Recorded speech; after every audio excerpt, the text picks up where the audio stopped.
இன்றைய வேதவசனம் எரேமியா 4:3.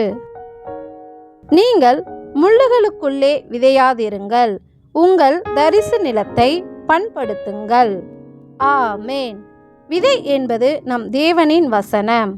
அந்த வசனம் நம் வாழ்க்கையில் எப்படி இருக்கிறது?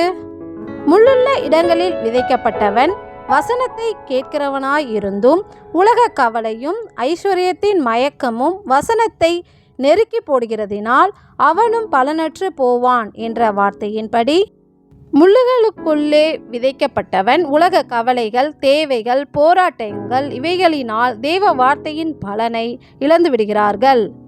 நம்மில் அநேகர் இப்படி உலக கவலைகளை எண்ணி கலங்கி தேவ வார்த்தையை விசுவாசியாமல் போகிறோம்.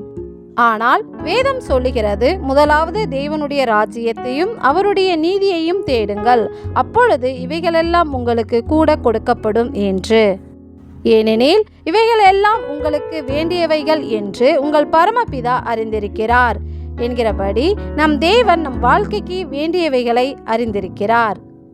எனவே நம் இருதயத்தில் இருக்கும் எல்லா முட்களையும் அகற்றிவிட்டு விளைவில்லாமல் தரிசாய் இருக்கும் நம் இருதயத்தை நல்ல நிலமாக பண்படுத்தினால், நல்ல நிலத்தில் விதைக்கப்பட்டவனோ வசனத்தை கேட்கிறவனும் உணர்கிறவனுமாய் இருந்து 100ஆகவும் 60ஆகவும் 30ஆகவும் பலன் தருவான் என்கிறபடி தேவ வசனத்தை கேட்டு உணர்ந்து அதன்படி நடக்கும்போது நம் இருதயத்துக்குள்ளாய் விதைக்கப்படும் தேவ வசனமாகிய விதை 100 மடங்கு பலன் தரும்.